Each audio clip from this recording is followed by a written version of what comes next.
안녕하십니까? 방금 특창해 주신 분은 서울삼육고등학교 22기이시고요. 저는 23기 박재영입니다. 음, 저는 이제 고등학교 2학년 학생반 때 예수님을 이제 개인의 구주로 받아들이게 되었어요. 그래서 저는 신학교를 갖고 싶었어요. 여러분들 너무나 올바르고 귀한 것을 붙들고 살고 계십니다. 여러분들의 삶은 최고로 어, 바르고 정확한 길을 살고 계세요. 근데 우리 아버님께서 저한테 말씀하셨어요. 너는 어, 형이 신학교를 다니니까 너는 딴데 가라. 그래서 제가 사실 공부하면서 그때 다른 데 갈 생각을 별로 하지 못했다가 아버님이 그렇게 말씀하시고, 근데 형이랑 아버님께서 제 원서, 대학 원서를 다른 데, 이제 다른 일반 대학에 넣으셔서 제가 이제 고려대학교로 이제 강제 입학을 당했어요. 그래서 이제 그때가 87년도였기 때문에 나라가 막 어수선하고 그랬을 때에 방황을 많이 했는데, 그 해 대학 1학년 말부터 성경 공부를 하면서 다시금 방황하던 인생, 목적도 없이 살다가 다시금 예수님을 깊이 만나게 되었는데, 그때 자주 부르게 되었던 노래가 오늘 특창으로 불러주신 이 노래입니다. 정말 감사하게 생각합니다. 근데 저는 그래서 그 이후에 이제 많이 방황하다가 어, 학교를 이제 3학년, 4학년 되니까 뭔가 그래도 해야 되겠다 싶어서 공부를 했어요. 그래가지고 지금부터 딱 30년 전에 사법시험 합격해가지고 지금까지 법률가로서 삶을 살아오고 있습니다. 근데 저를 종종 찾아오시는 분들이, 어떤 분들은 정말 죽으려고 많은 깊은 고민 가운데 있다가 찾아오셔요. 근데 어떤 말씀을 쭉 알려드리고 이건 이런 방법이 있습니다 그러면 아 그렇군요 하고는 한 가족이 살아나서 너무 행복하게 사는 경우도 있어요. 또 반대로 어떤 사람은 본인이 너무나 억울한 일을 당했기 때문에 내가 그 인간을 죽이지 않고는 내가 살 수 없어요 라고 하면서 이제 이걸 어떻게 해결할 수 있는지 방법을 막 물어봤을 때 제가 쭉 보니까 이분이 유리한 가운데 있는 거예요. 아 선생님 지금 가만히 계시면 돼요. 그러면 시간이 지나면 모든 게 다 선생님 것이 되고, 오히려 그 사람이 와서 이제 해달라고 이렇게 막 빌고 그런 상황인데요. 그러니까 아 그렇습니까? 그리고 이분이 그때부터는 남을 죽일 생각을 하지 않고 편안하게 살아가는 경우가 있어요. 뭐죠, 여러분? 아는 것이 힘입니다. 아는 것이 힘이고요. 알면 행복해지고 세상을 압도할 수 있고 평안하게 살아갈 수가 있어요. 사실 저는 이제 목사님도 아니고 해서 제가 잘 말씀을 잘 하지는 못하지만 제가 이제 이런 법률가로서의 경험이 있는 거예요. 그걸 여러분들과 나누고자 하니까 그것을 그 여러 가지 이야기를 듣고서 여러분에게 필요한 것을 가지시면 돼요. 그러면 그렇게 아는 것이 여러분에게 뭐가 됩니까? 힘이 되는 거죠. 잘 기억하셔야 돼요. 알게 되면 정말 거기서 버텨낼 수가 있어요, 여러분.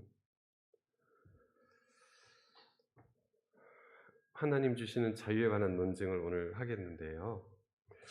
그런데 하나님께서는 우리에게 늘 행복과 자유를 주길 원하시지만 그렇지 않게 되길 원하는 존재가 있죠. 사단 마귀가 있죠. 그래서 과거에는 우리에게 꼭 필요한 이 지식과 복음이 숨겨졌죠. 그때 그런 시대를 뭐라고 부릅니까? 무슨 암흑 시대? 아, 종교 암흑 시대라고 불러요. 지금은 어때요? 지금은 종교 암흑 시대입니까? 여러분, 무언가를 어떤 사람이 찾지 못하려고 할 때 두 가지 방법이 있어요. 첫 번째는 어떤 사람이 찾지 못하도록 감추는 방법이 있어요.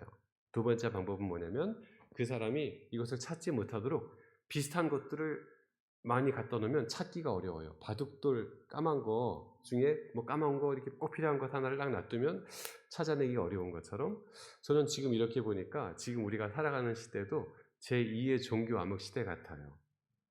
과거의 종교 암흑 시대에는 정말 필요한 복음을 감췄기 때문에 사람들이 그냥 무의미하게 살다가 죽었지만, 지금은 성경 말씀, 분명한 이 말씀 말고도 다르게 살아갈 수 있는 길이 있는 것 같이 비슷비슷한 것들이 워낙 많기 때문에 사람들에게 별로 갈급함이 별로 없는 거예요. 그렇게 살아가다가 인생이 끝나는 비극적인 삶의 주인공이 안 되셨으면 좋겠어요. 그래서 가끔 하나님께서 우리에게 어려움과 질병 이런 것을 주시는 이유는 우리에게 갈급함을 허락하셔서 우리가 그것을 뚜렷하게 보기 위해서 그렇게 허락하신 것이라고 믿고 확신해요. 왜냐하면 잠깐 여쭤볼게요. 어떤 똑같은 사건이 있어요. 형사사건인데 어떤 사람은 구속된 상태에서 이 재판을 받고 다른 사람은 불구속 상태에서 재판을 받아요. 사건은 똑같은데, 그러면 이 사건이 재판이 계속 심리가 진행되다가 나중에 판사가 판결 선고를 하거든요. 그럼 이 두 사람 중에서 누가 더 집행유예로 풀려날 가능성이 높을까요? 구속 피고인일까요? 불구속 피고인일까요? 퀴즈를 내겠습니다. 불구속 피고인이 더 풀려날 확률이 높다고 생각하시면 손 한번 들어보실까요? 네, 감사합니다. 감사합니다. 자, 자기가 손든 거에 책임지셔야 돼요. 불구속 피고인이 더 석방될 확률이 높다고 생각하시는 분 계십니까? 네, 여러분들은 제 덫에 걸려 들으셨어요. 구속 피고인은요, 여러분, 잠잘 때 빼놓고는 매일 무슨 생각을 할까요? 매일 나갈 생각을 해요. 내가 어떻게 하면 나갈까? 내가 이 인간들하고 같이 안 있고 어떻게 하면 빠져나갈까? 이 감옥에서 늘 그런 생각을 하기 때문에 아내가 면회 오면 내가 어떻게 해야 나가겠는지 네가 빨리 돈을 마련해서 피해자 갖다 줘 합의해라. 계속 그렇게 해요. 근데 불구속 피고인들은 한 달에 한 번 정도 재판을 받거든요. 그러니까 이 가운데도 계실 수도 있는데 당연히 불구속 피고인들은 그냥 이렇게 별 생각 없이 왔다 갔다 하다 보면 재판 날짜가 다가오는데 그 재판에 대한 준비가 부족한 나머지 훨씬 더 어려운 경우를 겪을 수가 있어요. 뭐가 적어요? 갈급함이 적어요. 그래서 혹시 여러분 정말 분명한 것은 나에게 어떤 어려움이 있었다. 또 원치 않는 질병이 있다라든지 막 그런 내가 좀 더 내 삶의 본질에 집중할 수밖에 없는 사건들이 생기잖아요. 그럼 그때는 누가 나를 사랑하시는 거예요? 하나님이 나를 분명히 사랑하시는 거예요. 내가 평범하게 매일 행복하게 사는 것 어떻게 보면 짐승과 다를 바 없죠. 그렇지 않습니까? 그래서 우리의 신분은 뭐예요? 제가 여러분들의 신분을 분명히 말씀드릴게요. 감옥에 있으면서 죽을 날을 기다리는 사람을 사형수라고 불러요. 사형수. 이 사람은 죽을 수밖에 없는 사람이죠. 자, 우리 중에 나는 죽지 않는다라는 분 있습니까? 아무도 없죠. 그럼 우리의 신분이 뭐예요? 사형수예요. 지구라는 감옥에 갇혀있는 사형수이기 때문에 내가 이 죽지 않을 수 있는 방법을 생각해내야지라고 하면서 우리가 내 자신의 본질과 인생에 대해 생각할 필요가 있어요. 어떨 때 그런 생각을 하죠? 내가 너무 아플 때, 내가 막 인생의 벼랑 끝에 섰을 때, 내 삶의 본질을 알게 되면서 내 신분을 알게 돼요. 내가 사형수구나. 내가 여기서 이렇게 끝낼 존재가 아닌데 라고 하면서 다른 길을 바라보는데 그렇지 않고 세상에서 내가 먹고 살만하고 자녀들도 그럭저럭 지내고 딱히 나를 괴롭히는 사람도 없고 내가 성격도 원만하고 그냥 살만해요. 가끔 먹방 보면 재미있고 TV에서 또 웃기는 프로그램 하면 좋고 6시 내 고향 재미있고 저기 가서 한번 먹어보고 싶다 이런 생각도 하고 그렇게 인생이 끝나는 거예요. 그죠? 그러다 보면 그것이 정말 동물들의 삶과 어떤 질적인 차이가 별로 없죠. 하나님께서 우리는 그렇게 살도록 하지 않으시고 이 복음을 가지고 더 풍성하게 나누어 주면서 이렇게 살도록 하신 것이거든요. 그래서 저는 이렇게 저에게 제가 가진 경험을 나눌 수 있는 시간이 주어진 것이 늘 감사하고 정말 영광스럽게 생각하고 제 삶의 보람이에요. 제가 법관 생활을 12년 정도 하고 변호사 생활을 한 3, 4년 정도 할 때쯤 영남합회에서 영남합회장님이 저를 부르셨어요. 그래서 영남합회 목사님들이 다 목회자 협의하는데 장로님 와서 간증해 주세요라고 해가지고 그때 제가 말씀을 진솔하게 나눈 때로부터 지금까지 한 13년 정도 계속 이제 교회에서 필요로 부르시면 말씀을 이렇게 함께 경험을 나누러 다니거든요. 어제도 제가 평택 중부교회에서 말씀을 나누다가 왔어요. 지난 안식일 날은 수지교회 갔었고 수지 서중원 앞에죠. 그 전주 안식일 날은 수원 중앙교회에서 말씀을 나누고 또 그 전에는 용현동 교회에서 일주일 동안 전도회를 했었어요. 월화수목금토. 근데 제가 제 삶을 돌이켜보면 언제가 제일 행복하고 내가 다 죽음에 다다랐을 때 내가 살았던 인생 중에서 어떤 순간이 제일 보람되었을까라고 생각하면 어떤 순간일까요? 이 순간이죠. 이것은 제가 온몸으로 온 인생으로 살아왔던 삶 속에서 경험했던 그 경험의 생명의 씨앗을 여러분과 나누게 되잖아요. 이 씨앗은 분명히 누군가에게 심겨질 거란 말입니다. 그러니까 제가 뭐 돈을 벌고 법률가로서 일을 하고 어떤 봉사를 하고 하는 그 어떤 것보다도 이 말씀을 나누는 시간이 가장 귀하고 보람된 것인 거예요. 그래서 여러분도 이 말씀을 잘 받으시고 기억하시고 그것을 내 안에서 더 싹 틔우는 그런 이제 삶을 사셨으면 좋겠어요. 지금부터 말씀을 좀 나누겠는데요. 제 아내가 저한테 늘 경고하는 것이 당신은 너무 많은 것을 한꺼번에 해 라고 하는데 그래서 제가 가끔 혼나기는 해요. 근데 그렇게 말씀드리는 것이 두 가지가 있는데 첫 번째는 실제로 이제 드려야 될 말씀이 많기도 하거니와 두 번째로는 각 사람마다 다 삶이 달라요. 그래서 제가 예를 들자면 어떤 10가지 이야기를 했을 때 어떤 분은 첫 번째, 세 번째 이야기가 본인의 경험과 비슷하기 때문에 그것을 받아들이면서 그 순간 성령님의 도우심을 통해서 믿음이 자라고 확신을 가지고 그것이 그분이 평생 살아가는데 도움이 되는 말씀이 되기도 하고요. 또 다른 분은 1번, 3번 말씀이 별로 그냥 그런가 보다 하는데 갑자기 5번 말씀이 본인 이야기 같고 그것이 정말 기억이 돼가지고 위기의 순간에 그 말씀을 붙들고 살아갈 수 있는 결정적인 계기가 될 수도 있거든요. 사람마다 다르기 때문에 이것은 저의 영역이 아니고 성령님의 영역이고 여러분들의 영역이기 때문에 제가 오늘 좀 많은 말씀을 드리더라도 좀 머리에 쥐가 나더라도 고양이를 가지고 쥐를 잡으시고 잘 이렇게 기억하실 수 있도록 인내심을 가지고 너그럽게 생각해 주셨으면 좋겠습니다. 옛날에 그 진초연제 한위조라고 7나라가 있는 중국 그 시대가 있었잖아요. 그때 초나라에 그 장왕이라는 왕이 있었어요. 이 장왕은 투월초란 아주 훌륭한 그 자기의 그 보좌관이 있었는데 이 투월초가 너무 뛰어나니까 이 투월초가 본인이 왕이 되고 싶었던 거예요. 그래서 투월초의 난이라는 걸 인터넷에 치면 나오는데 이 투월초가 반란을 일으켰을 때 장왕이 이 난을 잘 진압했어요. 그리고는 그 난에서 전쟁에서 공을 세운 장수를 위로하기 위해서 연회를 베풀었는데 이 왕이 하는 말이 오늘 밤은 누구라도 구애받지 않고 마음껏 즐기도록 해라. 그래서 이제 아주 밤늦게까지 연회가 계속되었어요. 흥에 겨워서 이제 이 장수들이 전투가 마쳐지고 술잔을 기울이는 사이에 갑자기 옛날에는 지금처럼 전기가 없었지 않습니까? 그래서 등불을 켜고 이렇게 했었는데 바람이 확 불고 등불이 다 꺼져버렸어요. 잔치를 벌이는 사이에 그 어둠 속에서 어떤 소리가 들렸습니다. 왕이 아끼는 애첩 한 명이 비명을 질렀어요. 이 무슨 회개한 짓이냐? 대왕 얼른 불을 밝히십시오. 이건 어떤 거냐면 이 여자 후궁이 하는 말이 저나 어떤 장군이 불 꺼진 틈에 제 몸에 손을 댄 자가 있습니다. 내가 방금 그 자의 갓끈을 끊어서 쥐고 있으니 빨리 불을 켜면 어떤 작자인지 찾을 수 있을 겁니다. 순간 이 연회는 찬물을 끼얹은 듯 조용해졌어요. 왕이 가장 아끼는 애첩의 몸을 더듬었다니. 우리 확 지금 불 꺼지고 후다닥 이런 일이 벌어졌다고 칩시다. 이 사람 어땠을까요? 이 잘못을 저지른 이 사람. 성경은 이렇게 얘기하죠. 예수님이 얘기합니다. 예수께서 대답하시되 진실로 진실로 너희에게 이르노니 죄를 범하는 자마다 죄의 종이라. 죄의 종이면 어떻게 돼요, 여러분? 성경 말씀처럼 로마서 6장 23절에 어떻게 얘기하고 있죠? 죄의 싹은 사망이다라고 얘기하고 있죠.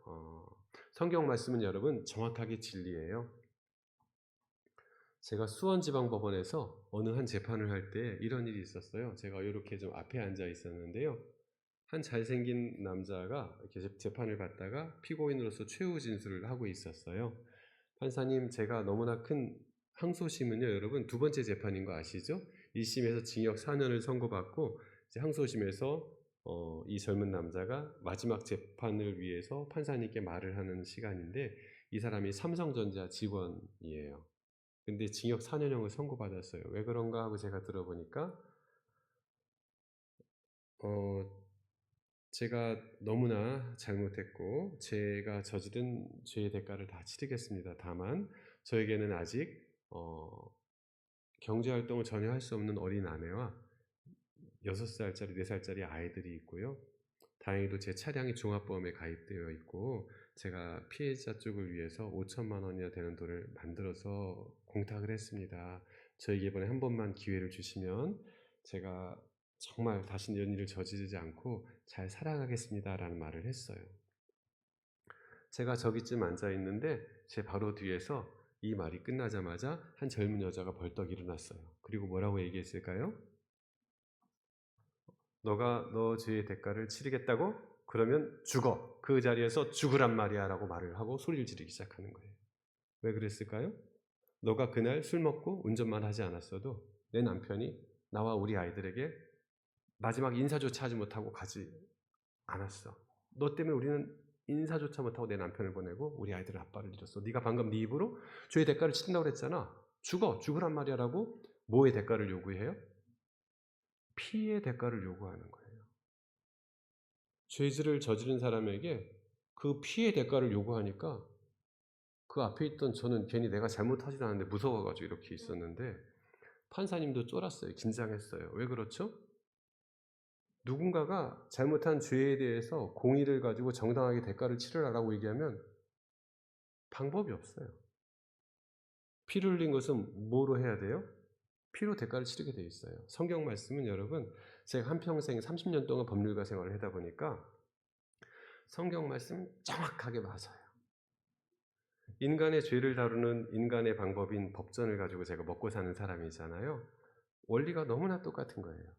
인간의 죄를 다루는 하나님의 방법. 뭐죠? 성경 말씀. 성경 말씀을 믿고 살아온 여러분은 정말 잘 살아오신 거고요. 세상 사람들은 얕은 물에서 알짱알짱 되지만 여러분들은 정말 깊고도 의미 있는 삶을 살아오고 계시고 앞으로도 그렇게 살아가실 것이기 때문에 그런 삶에 대해서 깊은 자부심을 가지셔도 괜찮아요. 그런데 방금 우리가 어떤 얘기를 하고 있었죠? 예, 갓끈을 끊어버린 한 남자가 있어요. 어떡하죠? 이때 이 왕이 이렇게 얘기합니다. 불 켜지 마라. 이 모든 일은 내가 술을 마셨기 때문이다. 왜냐하면 아무리 좋은 자리여도 왕의 후궁들을 들여오게 해서는 안 되는 것이죠. 술 취한 사람 옆에 자신의 진짜 아내는 아니지만 첩을 안 치는 것은 왕의 실수지 않습니까? 왕이 그러는 거예요. 이건 내가 지나치게 마셨기 때문이다. 장술은 들어라. 지금 당장 어떻게 해라?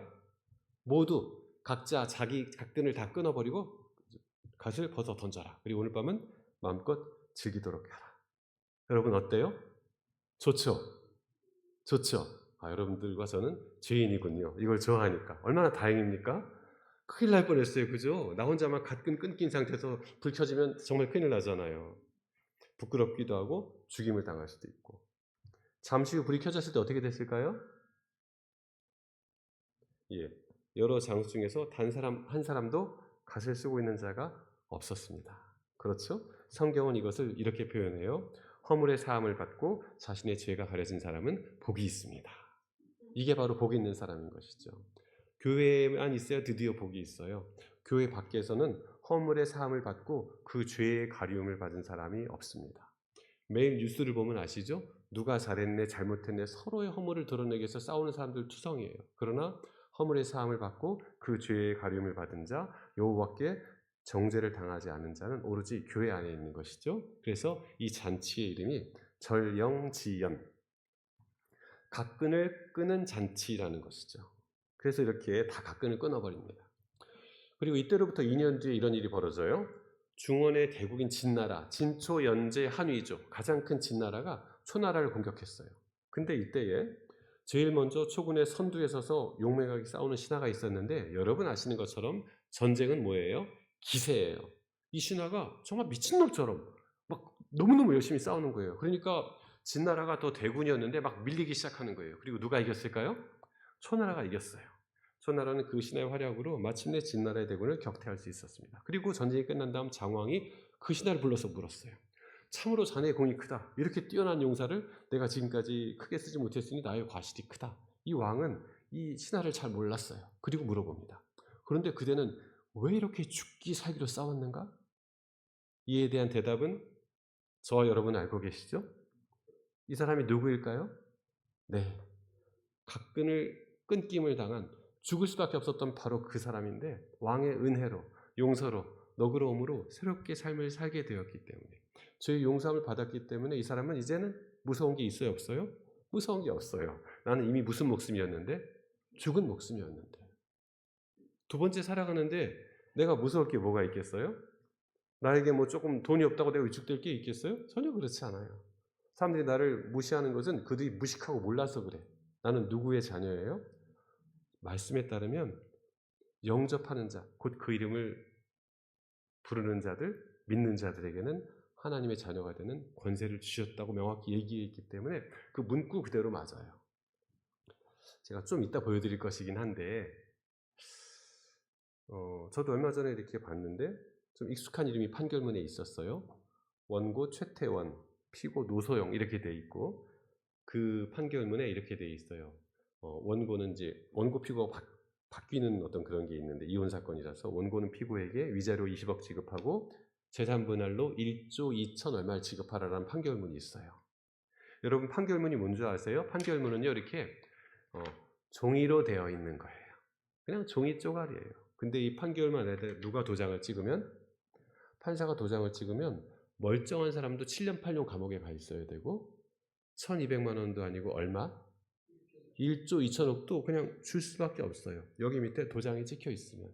종이가 아무것도 아닌 것 같아도 이 종이에 권위가 부여되면 이건 살아 움직이고 우리 삶에 엄청난 영향을 미칩니다. 성경도 뭐로 되어 있어요?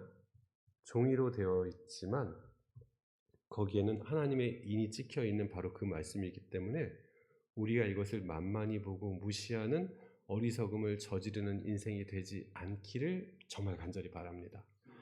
저는 매일 일하면서 이것을 겪다 보니까 제가 신실한 하나님의 자녀가 되지 않을 수가 없어요. 하나님이 매일 저의 업무를 통해서 이런 수없이 많은 교훈들을 주시거든요. 그러니까요. 또 그런 사람이 있어요. 방금 이야기 나눴던 것은 제가 그 중국의 이야기를 해드렸던 것이고 서양에도 똑같은 이야기가 있어요. 한 남자가 있었는데 이 남자는 누나와 한 5명의 조카가 너무나 배고픈 거예요. 이걸 자기가 가만히 눈으로 보고만 있을 수는 없는 거죠. 여기 계신 여자분들 남편분에게 늘 감사한 마음을 표시해 주시기 바랍니다. 남자들은요 아무것도 안 하고 집에서 TV만 보고 있어도 그 마음 속에 내가 이 가정을 어떻게 꾸려나가지라는 늘 그런 부담이 있어요. 하나님이 그렇게 만들어 주셨어요. 맞죠? 남자분들 맞죠? 뭐 프로야구 보면서 포테이치 먹고 있으면서도 우리 아들 다음 달에 등록금 내야 된다 그러면 엄마들은 걱정 안 해도 아빠들은 이게 누구 책임이에요? 내 책임이거든요. 우린 늘 그런 데 살아요. 저도 그래요, 여러분. 엄청나게 돈을 많이 벌고 있는 저도 그런 스트레스가 있어요. 한 달에 우리 직원들 급여를 주고 사무실 비용 얼마? 뭐 최소한 3천만 원 경비가 드니까 보고 또 내가 살아가고 뭐 여러 가지 것들 이렇게 그러니 전문직이 아닌 분들 오죽 더 하겠어요, 그죠? 그런 스트레스를 아내들이 이해해 주셔야 돼요. 남편들한테 오구 하면서 엉덩이 두들겨 주시고 늘 밥도 차려주고 하셔야 돼. 이게 하나님의 법칙이야. 목사님 맞죠? 네, 아멘. 네. 목사님은 진실하게 말씀하신 분이시기 때문에 맞습니다. 이 남자가 그랬어요. 그랬는데 여러분 그냥 훔치면 형법 329조 그냥 절도죄 6년 이하 벌금도 나오고 괜찮은데 이 남자가 밤에 훔쳤어요. 그러면 이제 이게 형법 330조가 돼가지고 야간 주거침입 절도죄가 돼요. 좀 세지죠. 1년에서 10년 사이.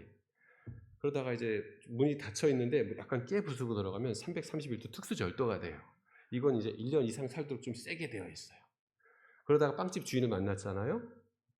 빵집 주인 만나고 하고는 탁 밀고 도망가면 절도가 강도가 돼버려요. 그래서 혹시 여러분 배고파서 남의 빵집 훔치더라도 딱 들키면 죄송합니다 이렇게 하셔야 돼. 아시겠죠? 이거 정말 중요한 지식이에요. 미는 순간 뭐가 돼요? 강도가 돼요. 맞아요. 강도가 돼요. 그러다 괜히 재수 없이 그 사람이 엉덩방아 쪄가지고 전치 2주 진단서 갖고 오면 강도 상해가 돼요. 그거는 7년 이상 337조. 엄청 무섭죠. 그거는 판사가 봐주고 싶어도 못 봐줘요. 판사가 봐줄 수 있는 것은 법정형 5년 이상인 경우는 절반까지 깎을 수 있거든요. 그러니까 2년 6개월이잖아요. 3년 이하는 집행유예 가능한데 7년 이상인데 7년을 반으로 깎으면 얼마나 되죠? 3년 6개월. 집행유예는 3년부터 가능하거든. 그러니까 아주 작은 범죄라도 이렇게 확 밀고 도망갔는데 순간적으로 내가 면도기 하나 이거 하나 훔치려 갔었어도 이 사람이 엉덩방아 쪄가지고 진단서 내는 순간 난 3년 6개월은 꼬박 살아야 돼요. 이거는 대통령도 어떻게 할 수가 없어요. 저도 옛날에 부산에서 그런 사건이 하나 있었거든요. 정말 눈물 나오더라고요. 엄마를 위해서 이 공장 다니던 애가 훔치다가 그런 일이 벌어졌는데 정말 빼주고 싶은 거예요. 그래가지고 제가 배석 판사일 때인데 우리 부장님하고 얘기해서 그렇게 얘기했는데 검사가 그걸 유지하는 거예요. 그래서 부장님 저한테 이야기를 박 판사가 검사한테 얘기해서 공판검사한테 적용법조를 바꾸라고 그 엉덩방아 찐 거 얼마 아닌데 그거 빼고 그냥 강도로 333조로 해가 3년이면 우리가 빼줄 수가 있거든요. 합의도 다 되고 그랬는데 끝까지 그걸 안 바꾸더라고요. 누구처럼? 마귀처럼. 마귀는 여러분들 정말 끝까지 나쁘게 되길 바라는, 이 검사님이 잘못됐다는 게 아니라 그런 게 좀 있어요. 장발장은 어쨌든 그래서 5년형을 선고받았어요. 그랬는데 누나랑 조카들이 눈에 밟히니까 계속 탈옥하다가 또 잡히고 탈옥하다가 또 잡히고 그래가지고 18년인가 19년인가 살게 되었어요. 그리고는 나왔어요. 예나 지금이나 이렇게 오래 감옥에 살다 나온 사람들은 변변하게 어떤 일자리를 찾기가 어려워요. 애들이 약 올려 정말 이렇게 가고 있는 거예요. 그날도 너무 배가 고팠어요. 그래가지고 헤매고 있는데 누가 자기를 맞아줘요? 예, 미리엘 신부님이 이 사람을 맞아줬어요. 그리고 신부님하고 신녀님들하고 다 같이 뭘 해요? 저녁 식사를 위한 기도를 해요. 근데 다 기도하는데, 눈 감고 기도하는데 장발장은 뭘 보고 있어요? 아유, 그래요. 우리 순진하신 분 먹을 걸 보고 있어요. 근데 제가 아까 말씀드렸잖아요. 남자들은 어떻게 먹고 살까 생각하니까 장발장은 그렇게 보면서 음식이 담겨있는, 수프가 담겨있는 은접시를 바라보고 있어요. 왜냐면 자기가 시작하려면 뭐가 필요해요? 자본금이 필요하고 재기의 어떤 게 필요하거든. 그래서 지금 뭘 보고 있어요? 눈 뜨고 있는 거 보이시죠? 은접시 이렇게 보고 있는 거예요. 그리고는 그래도 사람이 얻어먹었으니까 마음에 양심이 있잖아요. 그래가지고 수녀님이 마련해 주신 방에 가서 침대에 누워가지고 천정을 보는데 천정에 뭐가 왔다 갔다 해요? 네, 어떻게 아셨습니까? 맞아요. 천정 은접시가 왔다 갔다 하는 거예요. 그래가지고는 결국은 이것을 가지고 나왔죠. 그리고 가는데 누구한테 잡혔을까요? 경찰관한테 잡혔어요. 덜그럭덜그 소리 나니까 너 이거 뭐야? 꺼내봐. 이 은접시? 너같이 남루한 인간이 갖고 다닐 것이 아닌데 어디서 난 거야? 저 신부님이 주셨는데요. 그리고는 신부님 앞에 갔어요. 아까 갓끈을 끊긴 그 장수처럼 장발장도 자기 인생에서 가장 어려운 순간을 맞이하게 된 거예요. 형법 35조에 보면 누범이라는 게 있어요. 출소하고 나서 3년 이내에 잘못을 저지르면 정말 가중처벌되는 거예요. 19년 동안 살다 나온 사람이 나와서 그날 이렇게 좀 있다가 이걸 훔쳐가지고 특별히 또 성직자에 가서 훔쳐서 가는데 잡혔다. 이 사람 이제 죽을 때까지 나올 수 있을까요? 정말 앞이 깜깜한 상황이었죠. 이때 어떤 일이 벌어져요? 예, 미리엘 주교님이 이렇게 얘기합니다. 이복에 왜 촛대는 안 가져갔나? 이 장발장의 표정이 너무나 놀랍죠? 이것을 성경은 뭐라고 얘기해요? 아까 보셨죠? 허물의 사함을 받고 그 죄가 가려진 자는 복이 있도다. 우리는 장발장만큼 또 아까 그 남자만큼 그런 큰 잘못을 저지르지 않았을지는 모르지만 우리 모두도 그들과 본질은 동일해요. 우리가 허물의 사함을 받고 그 죄의 가림을 받은 그런 복을 가득 누리게 되시길 바랍니다. 이것은 오로지 하나님 안에서만 가능하고요. 하나님의 법 안에서만 가능하고 인간의 법에서는 가능하지 않아요. 만약 제가 살아온 모든 삶, 그중에 나쁜 삶들이 요 뒤에서 이렇게 영상으로 나오고 있는데 제가 여기서 설교할 수 있을까요? 전혀 못하죠. 저도 어느 말씀에 복을 누리고 있는 거예요? 저도 저의 허물이 다 가리워지고 그렇게 정죄를 당치 않고 사는 것입니다. 그래서 제가 초두에 말씀드린 것처럼 우리의 인생이라는 것은 바로 그냥 먹고 자고 놀고 이것이 아니라 도무지 감당할 수 없는 문제 앞에 홀로 서는 것, 그것이 우리의 인생인데요. 그 문제 앞에 갇혀 있을 때에 과연 우리가 구원의 손길로 자유케 될 수 있는 사람인지 그렇지 않은지, 이것이 우리의 삶을 완전히 결정하게 돼요. 여러분 보세요. 저도 사법시험을 3번 정도 봤는데 합격한 사람 중에서 꼴찌랑 탈락한 사람 중에서 1등이랑 점수차이가 0.2, 0.1밖에 안 나와요. 뭐 비슷비슷해요. 근데 그들의 신분의 차이가 있어요, 없어요? 어마어마해요. 저도 제 같은 연수원 대학 동기 형 중에 한 명이 경희대학교 기계공학과 저보다 5살 많게 파리학번인 형이 있었어요. 이 형이 저희 학교로 다시 이제 입학을 또 한 거예요. 법대 공부하겠다고. 그래서 모승헌이라는 형이 있는데 저랑 농구도 같이 많이 하고, 이 형이 이제 저보다 시험을 좀 빨리 보고 거의 붙었는데 그 해의 합격선을 다 넘었는데요. 꽈락은 40점이에요. 40점만 넘으면 돼요. 꽈락이라는 게 뭔지 아시죠? 교수님이 3명이 채점하는데 그 평균 점수가 40점만 넘으면 되고, 그 다음에 이제 합격 점수가 52점이고 53점이고, 이 형이 57점이고 아주 좋은 성적을 붙였어요. 그런데 형법 점수가 39.33. 그래서 이제 어쨌든 나머지 두 분은 너무 형법을 시험 잘못 보긴 했지만 떨어뜨리긴 좀 뭐하다. 그래서 마지막 40점 줬는데, 다른 한 분이 이건 좀 그런데 하고 좀 39점을 줬는 것 같아요. 어쨌든 이분이 그렇게 해서 떨어졌어요. 저보다 2년 정도 전에 붙을 때였는데 떨어졌어요. 그리고는 그때로부터 10년 뒤에 시험을 붙었어요.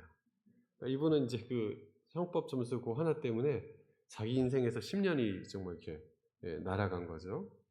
그만큼 떨어진 사람과 붙은 사람이 실력이 비슷비슷해요. 그래도 바뀌는 건 너무나 바뀌는 거죠. 그런 것처럼 보이시죠? 내가 과연, 우리 모두가 저런 문제들이 있잖아요. 내 인생에 어려운 문제들이 있는데 그것을 예수님께 해결하도록 가지고 나오는 사람과 그렇지 않은 사람, 특별히 내 인생의 마지막 문제가 뭐죠, 여러분? 저희는 유언 관련된 사건들도 많이 하거든요. 도무지 감당할 수 없는 문제가 뭡니까?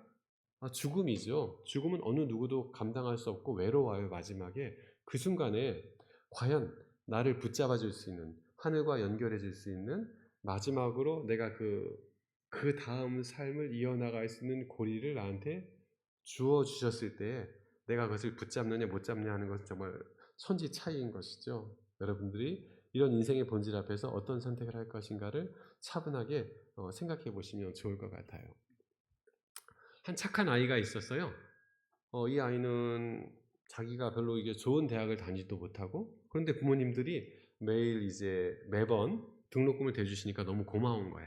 그래가지고 알바를 하려고 그랬어요. 그래서 알바 천국 들어갔더니 어, 무슨 경매 주식회사라는 회사가 있어요. 인터넷 알아보니까 그런 회사가 있는 것 같아요. 거기 갔더니 너가, 우리 회사는 경매를 하는 회사인데 경매를 원하는 사람들에게 서류를 전달해주고 가져오고 이렇게 하면 하루에 10만 원씩 돈을 줄게 라고 하는 거예요. 서류 전달해주고 10만 원을 받는 거. 이것을 이 회사가 두세 번 정도 시켰어요. 그 다음에 무슨 얘기를 할까요?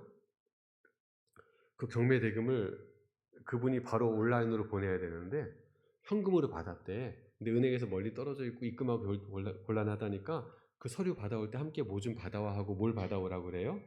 현금을 받아오라고 그래요. 어디서 많이 좀 익숙한 장면이다, 그죠?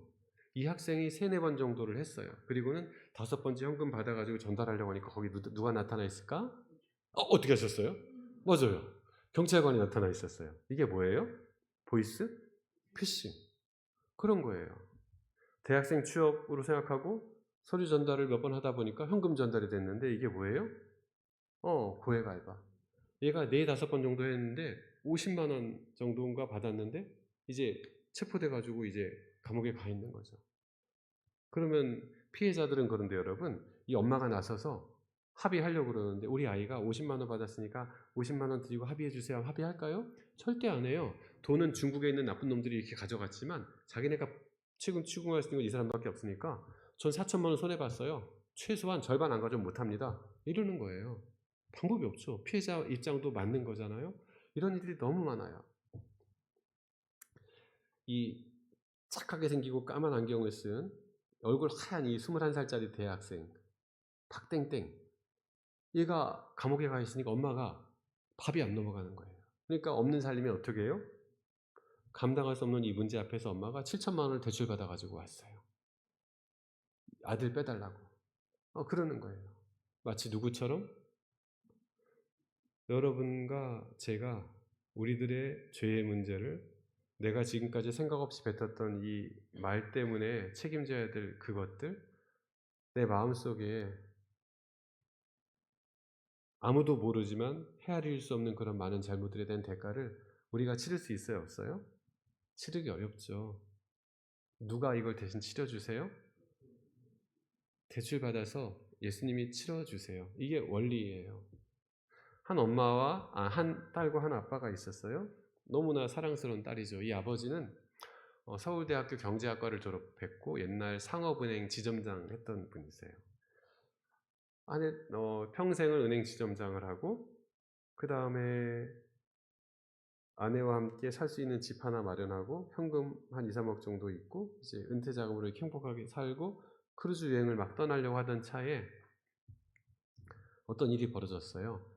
이 딸이 외동딸인데 고등학생 때부터 좀 왕따를 당했어요. 그래가지고 왕따 당해서 너무 힘든데 자기 친구들 심부름을 잘 들어주니까 친구들이 자기를 이렇게 외면하지 않고 이제 무리에 껴주기 시작하는 거예요. 그때부터 친구들의 부탁을 듣고 또 들어주면서 성격이 변했어요. 누가 자기한테 부탁하면 거절하지 못하는 성격으로 변했어요. 그래가지고 아버지가 결혼하라고 하니까 그냥 별 생각 없이 결혼했는데 이제 좋은 남자와 결혼하지 못했어요. 결혼하고 나서 아이가 100일 정도 되었을 때 남편이 얘기합니다. 야, 너 돈 좀 벌어와. 그러니까 애기 엄마가 100일 된 아이를 키우는 애기 엄마가 뭐 돈 벌 방법이 있겠어요? 자기가 애기를 낳고서 이렇게 막 보다 보니까 아이들 유아용품, 또 책, 무슨 프레벨 이런 거 있어요. 그걸 하면서 이거 좀 장사가 되겠다 싶으니까 이분이 이걸 사가지고 이렇게 팔고 하는 이런 마진을 좀 얻기 위한 일을 했는데 어떤 분이 이것을 가져갔다가 두세 달 정도 뒤에 자기는 이거 안 봤는데 반품해달라고 하는 거예요. 여러분 두세 달이나 자기네가 가지고 있어놓고 반품해달라고 하면 반품해줘야 돼요? 안 해줘야 돼요? 그렇죠. 딱 그렇게 하셔야 돼요. 근데 이분 성격이 어떻다고 거절을 못하는 거예요. 안 되는데요 하니까 저쪽에서 해주세요 하니까 알았어요 라고 하면서 이게 이 동네의 맘카페에 이 얘기가 막 올랐어요. 거기는 반품을 잘해주더라. 그러니까 많은 엄마들이 필요한 거 한 두세 달 갖고 쓰다가 다시 반품하고 뭐 이러니까 이게 이제 걷잡 손해가 커진 거죠. 그러니까 자기가 이것을 감당하다 보니까 이제 감당할 수 없는 상태가 되면서 돈을 받고 물건을 못 보내주고 이렇게 되면서 사기죄가 된 거예요. 그래야 경찰서에 구속되기 직전에 이 아버지가 그 돈을 가지고 다 피해자들은 합의하고 이제 마무리가 되었어요. 다 끝났으면 저를 안 만났겠죠? 저는 이 여자분을 의정부 교도소에서 만났어요. 그 피해 말고 다른 피해가 또 있었던 거예요. 그래서 이 아버지가 저를 찾아왔죠. 변호사님 이거 어떻게 처리하면 돼요? 정말 죄송한데요. 이 경제사범은 판사가 자기 아들이어도 일단 피해자들의 피해를 다 회복하지 않는 한 풀어줄 수가 없어요. 이 아버지가 뭐라고 그랬을까요? 제가 가지고 있는 현금은 경찰에서 합의하느라 다 썼는데 어떡하죠? 그리고는 어깨가 축 늘어져서 집으로 가셨어요. 근데 이분은 이 여자의 누구라고요? 아버지라고 말씀드렸죠? 아저씨 같으면 연락이 안 올 거야, 그죠? 여자의 누구라고요? 아버지. 연락이 왔을까요? 왔어요. 어? 변호사님 돈을 구했습니다. 어떻게 구하셨어요? 제가 은행 출신이잖아요. 집을 담보로 대출받았습니다. 이 돈을 드릴 테니 제 딸아이를 빼주십시오. 그래가지고 제가 함께 일하는 여자 변호사님들 통해서 이제 대부분 아이 엄마들이었기 때문에 이제 전화해서 합의서를 받아가지고 이 여자아이를 이제 감옥에서 나오게 할 수 있는 이제 판결을 딱 기다리고 있었는데 검찰에서 전화가 온 거예요. 변호사님 그 제 선고 날은 저희가 변론하지 않기 때문에 법정에 안 가거든요. 법정에 나와 주셔야겠어요. 왜요? 다른 사건이 더 있어요. 그래서 이런 일이 있었죠. 변호사님 오늘 공판 잘 되었나요? 아, 네. 바로 말씀드릴게요. 또 새로운 사건이 또 있어요. 심각한 내용인가요? 더 있어요. 어떻게 하면 되죠? 정말 죄송한데 지난번 말씀드린 것처럼 추가적인 합의금이 필요한데요. 아버지, 어떡하죠? 그리고 이 아버지가 결국은 전화를 툭 힘없는 목소리를 끊었어요. 이 남자는 이 여자의 누구라고요? 아버지라고요. 여러분도 아버지가 계시죠? 아버지는 전화가 또 올까요? 이 아버지가 전화가 또 왔을까요? 예, 이 아버지가 전화가 또 왔어요. 지난번에 대출받아서 하셨는데 어떻게 돈 구하셨어요? 네, 집을 팔았어요. 아내와 함께 크루즈 가려고 했는데 우리가 크루즈에서 밥을 먹어봐야 딸아이가 차가운 감옥 바닥에 앉아서 자는데 그게 저희한테 모래처럼 씹히지 밥처럼 씹히겠어요? 집 파셨구나. 예, 저희는 집을 팔아서 월세로 옮기기로 하고 대신 계약금을 좀 많이 달라고 했어요. 그 계약금을 보내드릴 테니까 아이를 빼주세요. 그래서 전화가 왔어요. 나중에 문자가 온 거죠. 문자로나마 연락드려요. 그간 저희 딸의 이 일을 무신장미와 도와준 덕택으로 오늘 새벽 5시에 의정부 교도소에서 저희 집으로 무사히 데려왔습니다. 거듭 감사 말씀드립니다. 이 아버님을 통해 저도 삶에 관해 많이 배웠습니다. 진심으로 기쁘고 기쁩니다. 저 또한 막내 동생처럼 관심을 갖겠습니다. 이렇게 하고 이분과 저의 만남은 마무리가 되었어요. 이 딸아이에게, 이 못난 딸아이에게 얘가 무슨 사회적으로 가치가 있겠어요? 돈을 잘 벌어요?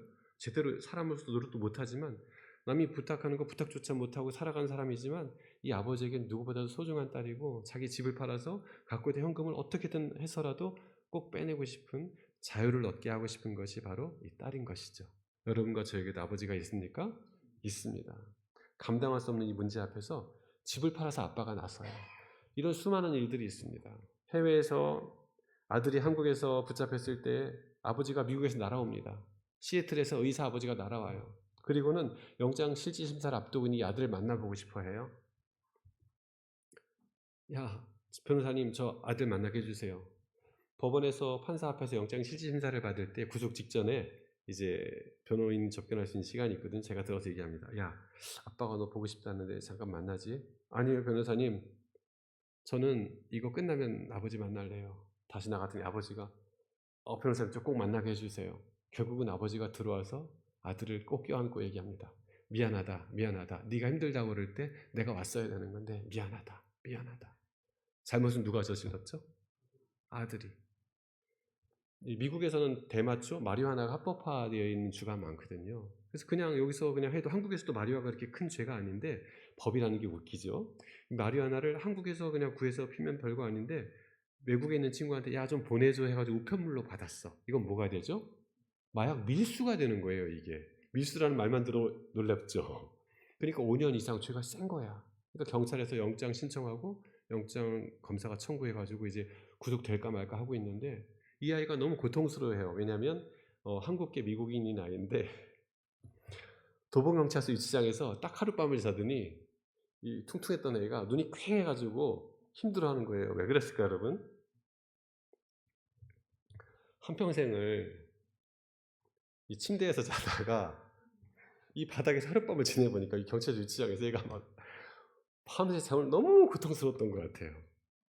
여러분 어떠신지 모르겠는데 어르신들 말고 아이들도 한평생 태어나자마자 침대에서 자란 아이들 이렇게 자라고 그러면 쉽지 않을 것 같은데 얘가 막 울면서 변호사님 저 좀 어떻게 해주세요 라고 했는데 이 아버지가 왔어요. 이렇게. 그리고는 누가 잘못했다고? 네가 그때 힘들다는 전화했을 때 내가 어떻게든 했었어야 되는데 누가 미안하다? 내가 미안하다라고 얘기하고 대신 짐을 져주세요. 감당할 수 없는 이 문제 앞에서 미국에서 날아온 아빠가 나서는 것이죠. 우리 영상 하나 보겠습니다. 말들은 여러분 아시는 것처럼 서서 아가를 낳아요. 그리고 아이한테 서서 젖을 줘요. 망아지가 이 젖을 먹고 점점 자라고 튼튼해져야 되는데 이 암컷이 망아지에게 누워서 젖을 주는 순간 위험에 처하기 때문에 절대 눕지를 못하거든요. 이 망아지가 조금 아픈 것 같아. 한번 보겠습니다. 근데 성경은 여러분 이 영상 하나로 요약될 수 있어요. 망아지는 죽었고 엄마가 이 망아지를 살리기 위해서 눕지 않았지만 성경은 엄마 말이신 예수님께서 죽음의 위험을 무릅쓰고 누워서 망아지에게 젖을 주십니다. 이 망아지는 그 젖을 먹고 건강해져서 다리에 힘이 생겨서 일어나서 새롭게 살아가는 반면에 이 망아지에게 젖을 주기 위해서 누웠던 엄마 말은 스스로 일어나지 못하고 맹수들에게 잡아먹혀서 죽게 되는 이야기가 성경 이야기죠. 그것이 로마서에 나와 있는 말씀이죠. 죄의 삭은 사망입니다. 그렇지만 하나님의 은사는 예수님 안에 있는 오로지 예수님 안에 있는 영생인 것입니다. 제가 이 충주 목행교회를 엄청 이렇게 소중히 생각하는 것 같아요. 이 말씀을 하면서 이렇게까지 진도가 안 나간 건 처음인데 제가 이 하나 얘기만 딱 해드리고 마칠게요, 여러분. 성경은 이것입니다. 우리가 형사 재판할 때에 딱 두 가지 판단을 해요. 유무죄 판단과 양형 판단을 해요. 양형 판단은 뭐죠? 형의 가벼움, 무거움을 정하는 것이거든요. 창세기 3장과 요한복음 3장 이것만 아시면 되는데요. 창세기 3장에는 죄가 들어오고 선악과 이야기가 있어요. 선악과는 뭐죠, 여러분? 네, 우리 합리적인 여러분께서 생각해 보세요. 어떤 사람이 과일을 훔쳐 먹었어요. 근데 넌 사형이야 라고 하면 여러분 받아들이시겠어요? 성경이 좀 이상하죠? 이것을 잘 이해하셔야 해요.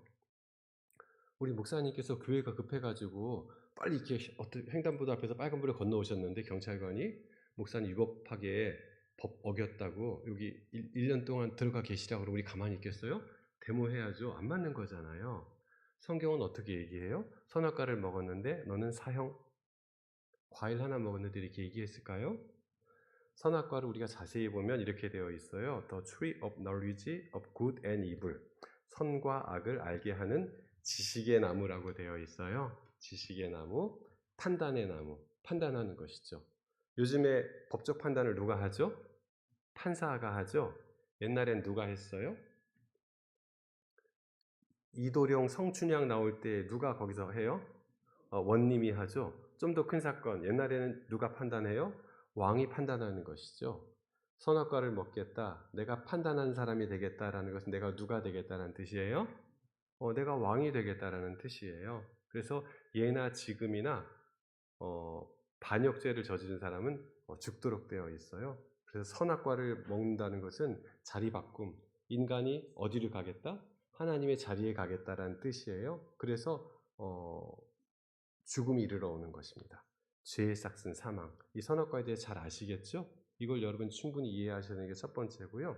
주님께서 선악과를 먹지 말라고 하신 이유는 인간이 선악과를 먹으면 불행해지기 때문이에요.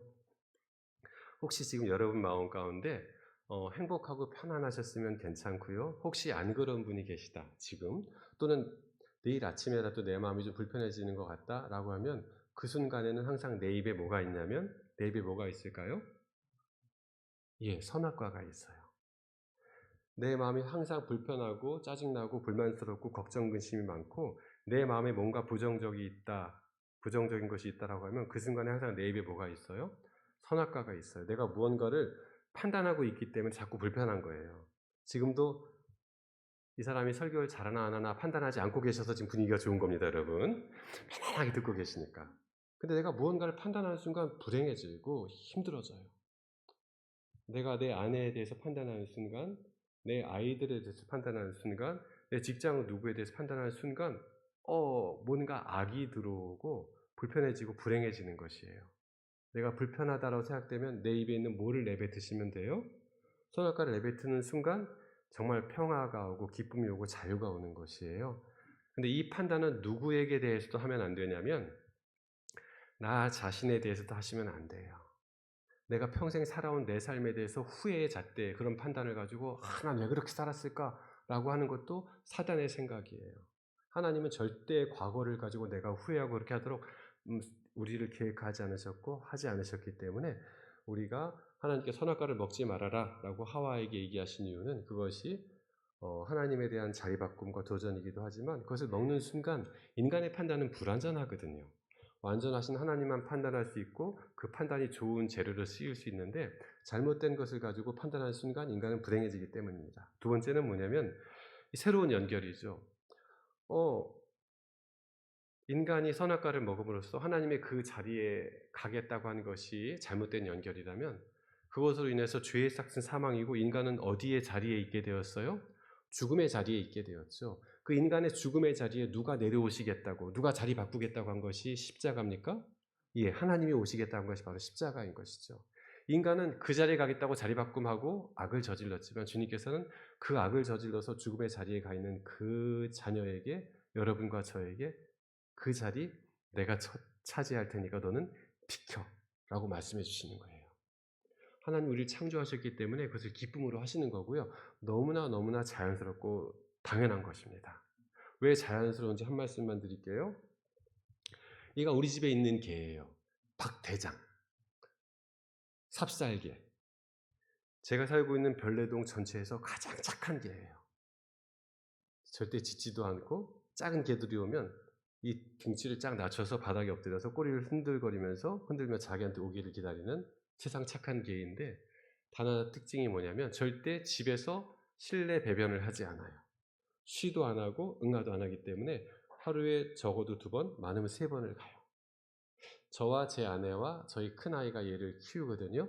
자, 여러분, 이 멍멍이가 밖에 나가서 산책하고 쉬하고 돌아온 지 이제 9시간이 됐어요. 10시간이 됐어요. 이제 11시간이 됐어요.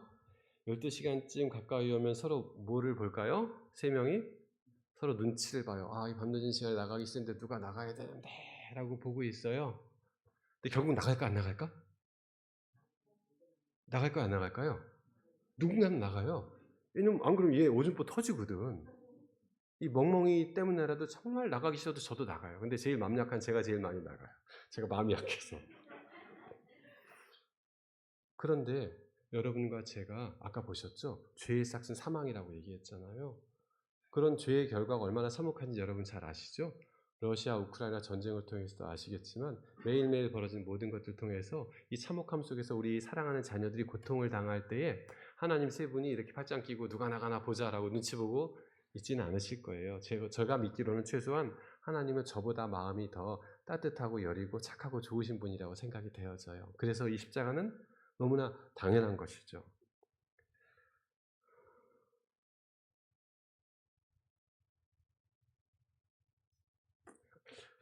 하나의 말씀만 딱 드리고 마칠게요. 그런데 이 모든 것들이 여러분, 우리가 이 복음, 오늘 이 말씀을 받아들이는 것도요, 생각보다 쉽지 않아요. 머리가 똑똑하다고, 많이 배웠다고, 돈이 있다고 이게 받아들이는 것이 아니라 하나님의 말씀을 받아들이고 구원을 받아들이는 것은 오로지 성령만이 할 수 있어요. 이게 다른 인간적인 조건이 아니라. 그래서 여러분, 열처녀에 비유해 보면 뭐가 있어요? 등불과 기름이 있죠. 등불은 뭐예요? 등불은 말씀인데, 그러니까 열처녀가 다 믿는 사람인 거예요. 근데 말씀이 있다고 해서 항상 성령이 있는 건 아니에요. 그런데 성령이 있으면 늘 말씀이 있어요. 성령은, 그러니까 기름은 등잔에 이렇게 담겨져 있기 때문에. 그래서 성령이 있는 사람은, 성령의 사람은 늘 말씀을 보지 않을 수가 없어요. 성령과 함께하고 기도하려면 늘 말씀이 필요하거든. 근데 말씀을 보다 보면 성령으로 이어지는 경우가 많지만 그렇지 않은 경우도 있는 것이죠. 여기서 보면 반반인 것 같아. 그렇죠? 10개의 말씀이 있는데 절반은 기름으로 가득 찼고 절반은 기름이 없고. 그래서 성령으로 가득 찬 사람은 세상을 다르게 바라보고 살 수 있어요. 이 구원이 내 것이 될 수 있어요. 읽어보겠습니다. 여러분, 이게 뭐죠? 흑토. 우리 김영애 선생님은 다르게 얘기할 거예요. 저분은 자연과학을 공부하셨기 때문에 저 플러스 마이너스인데요? 이럴 거예요. 우리 이거 염소, 우리는 어떻게 하죠? 음매하죠? 또 김영애 선생님은 또 다르게 말씀하시죠. 저거는 NaCl, 염화나트륨의 그 염소 아닌가? 이렇게 얘기하시는 거죠. 사람마다 보는 게 정말 다릅니다. 라이프, 삶. 그런데 이과이신 분들은 철화 리튬이라고 할 거예요.